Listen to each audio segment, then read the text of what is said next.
It's a remarkable film, Pele. Lift Me Up, I Am Dying. Tell us what it's about.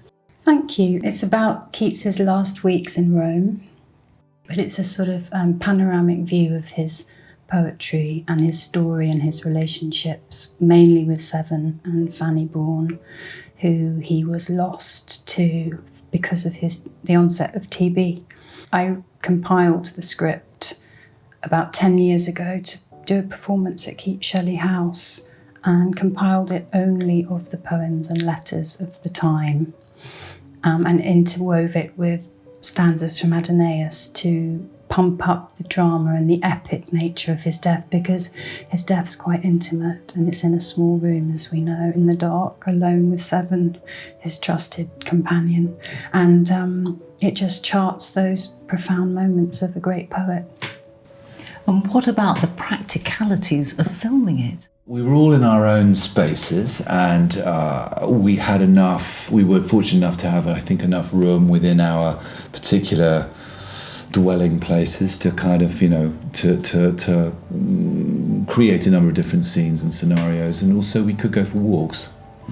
So I think I took the phone out to the cemetery one day and sort of wandered around and filmed myself at arm's length, trying to keep myself in the frame.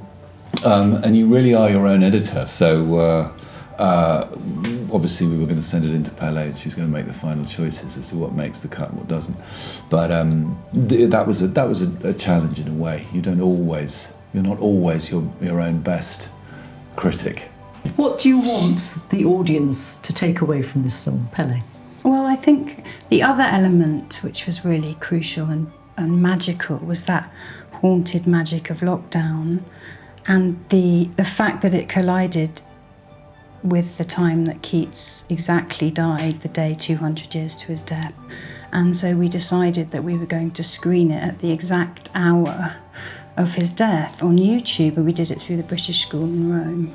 And there was this feeling of congregation and, like this moment in history that we could reconfigure and attend together. And that was what I think was the most... I'm not saying you can't watch it now, it's still relevant now, but it's like you had to be there, even though you weren't there 200 years ago.